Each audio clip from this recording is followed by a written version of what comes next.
एक समय की बात है।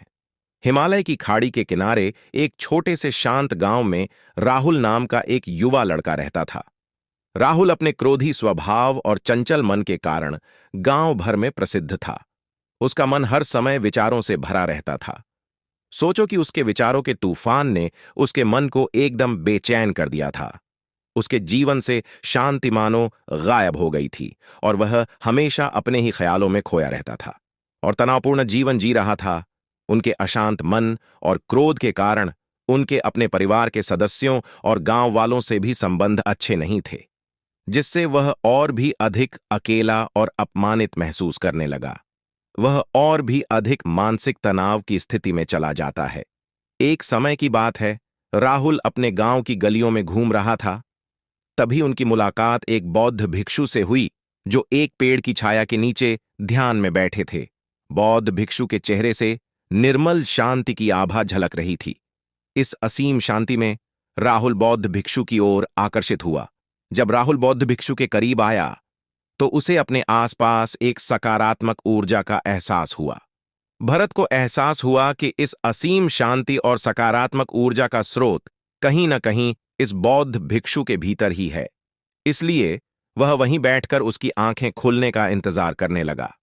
थोड़ी देर बाद जब बौद्ध भिक्षु की आंख खुली तो उसने एक युवा लड़के को अपने सामने बैठा पाया, जो बहुत तनावग्रस्त और नकारात्मक भावनाओं से भरा हुआ लग रहा था। राहुल ने बौद्ध भिक्षु की ओर उदार भाव से देखा और बहुत विनम्रता से कहा, मालिक, मेरा मन बहुत अशांत है और मेरे मन के विचार मुझे खाए जा रहे हैं। मुझे एक पल के लिए भी शांति महसूस नहीं होती। क्या आप मुझे सिखा सकते हैं कि मैं अपने अशांत मन को कैसे शांत करूं? बौद्ध भिक्षु ने राहुल की पीड़ा को समझते हुए करुण दृष्टि से देखा और कहा, मेरे प्यारे बच्चे, मैं तुम्हें एक कहानी सुनाना चाहता हूं। इस कहानी में मानसिक शांति और खुशी के रहस्य छिपे हैं। क्या आप कहानी सुनना चाहेंगे? राहुल ने हाँ में सिर हिलाया और पूरी एकाग्रता से कहानी सुनने को तैयार हो गया। उनके अंदर जिज्ञासा चरम पर थी। वो कहानी सुनने को बेताब था। बहुत समय पहले की बात है।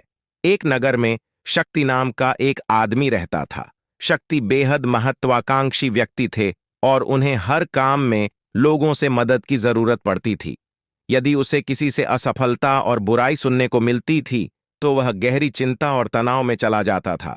उनका मानना था कि सफलता और भौतिक शक्तियां वांछित खुशी देंगी, लेकिन वह जितना सफलता और प्रशंसा के पीछे भागता था उतना ही मानसिक तनाव में डूबता जाता था। लेकिन अचानक शक्ति का सामना उस समय के मशहूर बौद्ध भिक्षु से हो गया, जिसका नाम महाकौशल था। महाकौशल अपने शिष्यों को ध्यान की शिक्षा देते थे और वह स्वयं एक बहुत ही ध्यानमग्न और प्रबुद्ध व्यक्ति थे। महाकौशल की अद्भुत एकाग्रता से प्रभावित शक्ति ने उनसे अपने भटकते मन को शांत करने का उपाय जानना चाहा। शक्ति ने कहा कि महंत में हमेशा सफलता के पीछे भागता हूं और लगातार अधिक हासिल करने की कोशिश करते हूं, फिर भी मुझे कोई क्षणिक संतुष्टि या आत्मसंतुष्टि नहीं मिलती। इस निरंतर बेचैनी के बीच मैं शांति कैसे पा सकता हूं? बौद्ध भिक्षु ने करुण दृष्टि से उसकी ओर देखा और उत्तर दिया, आपका मन एक अशांत नदी की तरह है जो हमेशा बहती रहती है। आप कभी भी शांत नहीं रह सकते, इसलिए इस अशांत मन को शांत करने के लिए आपको अपने विचारों को बिना किसी रुकावट के जाने देने की कला सीखनी होगी। शक्ति को आश्चर्य हुआ और उसने पूछा कि मैं अपने विचारों को कैसे जाने दूं? आखिर मैं भी तो अपनी इच्छाओं और महत्वाकांक्षाओं से बंधा हुआ हूं। यह सुनकर बौद्ध भिक्षु मुस्कुरा दिए। बौद्ध भिक्षु कहा, कल्पना करें कि आपके हाथ में पानी का एक गिलास है। अब आप इसे जितनी देर तक पकड़कर रखेंगे यह उतना ही भारी होता जाएगा, और अगर आप इसे काफी देर तक पकड़े रहेंगे तो आपके हाथ में दर्द होने लगेगा। लेकिन अगर आप उस पकड़ को ढीला कर दें और छोड़ दें तो आपका बोझ खत्म हो जाएगा। राहुल ने पूरी कहानी और उसका संदेश ध्यानपूर्वक सुना। वह समझ गया कि अपने विचारों और इच्छाओं से चिपके रहने से उसका बोझ बढ़ जाता है और अंदर ही अंदर अशांति पैदा कर देता है। अब राहुल को कहानी का अंत सुनने की उत्सुकता से प्रतीक्षा थी। कहकर बौद्ध भिक्षु ने कहानी जारी रखी। एक बौद्ध भिक्षु की बात मानकर शक्ति ने विचारों को त्यागने का अभ्यास शुरू कर दिया। वह बिना किसी पूर्व निर्णय के अपने विचारों और भावनाओं को आते और जाते देखता था। अब उसने विचारों को पकड़ना बंद कर दिया था। विचार उठते थे और अपने आप चले जाते थे। धीरे धीरे उसे यह एहसास होने लगा कि उसकी इच्छा और भावना ही सभी दुखों का कारण है। जैसे जैसे शक्ति ध्यान में गहरे उतरते गए, उन्होंने पाया कि वर्तमान में जीना ही आंतरिक शांति का एकमात्र स्रोत है। वह खुद को वर्तमान में स्थापित करके अपने मन की निरंतर बकवास से छुटकारा पा सकता था। धीरे धीरे शक्ति का मन एक शांत झील की तरह हो गया, जो बाहरी दुनिया को अपने अंदर प्रतिबिंबित करती है। उन्होंने जीवन की सादगी में संतोष को अधिक महत्व दिया और भौतिक संपत्ति के प्रति अपना लगाव छोड़ दिया। जैसे ही शक्ति में ऐसे बदलाव की खबर लोगों के बीच फैली, दूर दूर से लोग मार्गदर्शन लेने आने लगे। लोगों को विचारों को मुक्त करने की कला सिखाना और उन्हें अपने भीतर शांति खोजने के लिए मार्गदर्शन करना, वह लोगों के बीच शांति और ज्ञान का प्रतीक बन गया। शक्ति और साधु की कहानी समाप्त कर महाकौशल बौद्ध भिक्षु कुछ देर के लिए चुप हो गए, ताकि इस कहानी का अर्थ राहुल के मन में अच्छी तरह बैठ जाए। राहुल ने बौद्ध भिक्षु की ओर देखा तो उनकी आंखों में अब एक नई समझ दिखाई दे रही थी। राहुल ने धीरे से कहा कि मुझे इस कहानी में ज्ञान दिखता है, लेकिन मैं इसे अपने जीवन में कैसे लागू करूं? मैं अपने अशांत मन को कैसे शांत कर सकता हूं? राहुल के इस सवाल पर बौद्ध भिक्षु गर्मजोशी से मुस्कुराते हैं और फिर कहा कि अशांत मन को शांत करने का अभ्यास आत्म जागरूकता से शुरू होता है। अपने भीतर उठने वाले विचारों का निरीक्षण करने के लिए प्रतिदिन कुछ समय निकालें। उन भावनाओं पर ध्यान दें जो आपके मन में आती हैं और देखें कि वे कैसे आती हैं, और आकाश में गुजरते बादलों की तरह चले जाइए।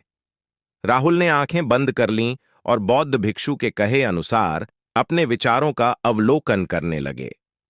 जैसे ही उसने अपने भीतर उठने वाले विचारों पर ध्यान देना शुरू किया, उसे इसका एहसास हुआ। उसे अपने अंदर चिंता और इच्छाओं की एक निरंतर धारा बहती हुई महसूस हुई। सिर्फ एक एहसास ने ही उसे एक अद्भुत शांति का एहसास कराया। उन्हें यह भी एहसास हुआ कि यह सभी विचारों और भावनाओं से अलग है। बौद्ध भिक्षु ने आगे कहा कि जैसे शक्ति ने खुद को सभी मोहमाया से अलग कर लिया था, वैसे ही अपने मन को अशांतकारी विचारों और भावनाओं से मुक्त करने का अभ्यास विकसित करो। बिना किसी पूर्वाग्रह के विचार को वैसे ही स्वीकार करें जैसे वह आता है, और फिर धीरे धीरे उन्हें जाने दें और अपना ध्यान वर्तमान क्षण पर केंद्रित करें। लेकिन राहुल ने टोकते हुए कहा कि अगर विचार और भावनाएं इतनी मजबूत हैं तो क्या होगा? बौद्ध भिक्षु ने कहा, यह बना रहता है और मन को छोड़ने से इनकार करता है।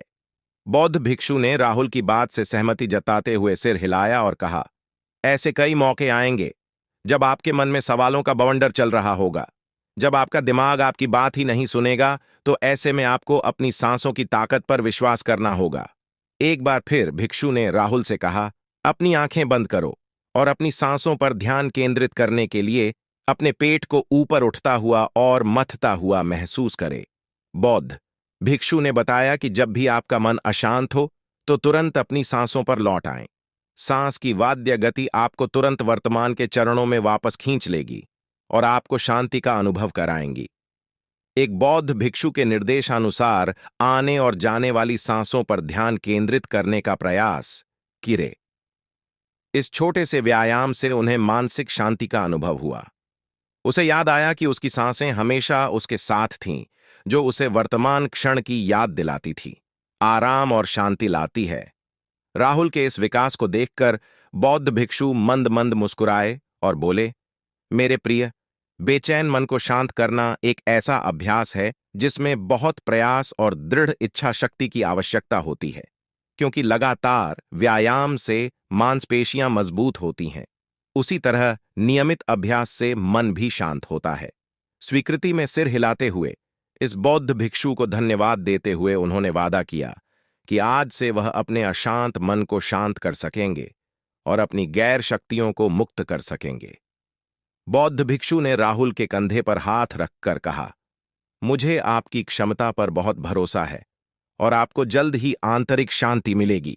लेकिन याद रखें कि यह आसान नहीं होगा, लेकिन अगर आप दृढ़ इच्छा शक्ति और खुले दिल से प्रयास करेंगे तो आप निश्चित रूप से वह शांति पा लेंगे जो आपके अंदर है।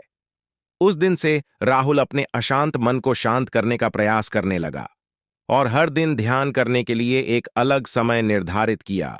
उसने अपने मन में उठने वाले विचारों को बिना किसी रोक टोक के जाने दिया और अपनी सांसों के जरिए खुद को वर्तमान में बनाए रखने की कोशिश की। समय के साथ अभ्यास करते हुए राहुल को अपने अंदर शांति का अनुभव हुआ। जैसे जैसे समय बीतता गया, राहुल को ज्ञान और शांति का स्रोत कहा जाने लगा। जैसे जैसे समय बीतता गया, भरत को ज्ञान और शांति का स्रोत कहा जाने लगा। ग्रामीण अपने अशांत मन को शांत करने के लिए राहुल के पास आने लगे। बौद्ध भिक्षुओं के शिक्षक दूसरों की मदद करते समय आत्म जागरूकता की शक्ति साझा करते हैं। बौद्ध भिक्षु आंतरिक शांति पाने की शिक्षा देते हैं। इसके साथ ही उन्होंने अपनी सांसों पर ध्यान देने और अपने विचारों को मुक्त करने की कला भी सिखाई। ऐसे निवासियों का विकास हुआ और उन्हें मन की अमूल्य शांति मिली। बौद्ध भिक्षु की शिक्षाओं और राहुल द्वारा संचालित अभ्यास के माध्यम से विचारों को त्यागने और वर्तमान में जीने की कला दूर दूर तक फैल गई। उन्होंने कई लोगों की जिंदगी बदल दी और जैसे जैसे समय बीतता गया, उनकी जिंदगी और भी बदलती गई। राहुल का शांत प्रभाव उसके गांव की सीमाओं से परे तक फैला हुआ था। आसपास के गांवों और शहरों से लोग राहुल के परिवर्तन की कहानी सुनते थे, उनसे सलाह लेने आते हैं। मन के बोझ तले दबे लोगों के लिए राहुल आशा की किरण बन गया। राहुल की शिक्षाएं केवल ध्यान और प्रवचन तक ही सीमित नहीं थीं, बल्कि वह रोजमर्रा के काम जागरूकता के साथ करने पर ज्यादा जोर देते थे। वह लोगों को अपनी भावनाओं के प्रति जागरूक रहने की याद दिलाते थे। इस बात पर ध्यान दें कि आप दिन भर में क्या करते हैं और अपने आसपास होने वाली घटनाओं पर आप कैसे प्रतिक्रिया करते हैं। हर काम पूरी जागरूकता के साथ करें। जब आप खाएं तो प्रत्येक टुकड़े के स्वाद का आनंद लें। जब आप सूरज की रोशनी के सामने खड़े होते हैं तो उसकी गर्मी महसूस करें। लोग क्या कहते हैं उसे ध्यान से सुनें और समझें। छोटे छोटे बदलावों से लोगों के जीवन में चमत्कारिक परिवर्तन आते हैं।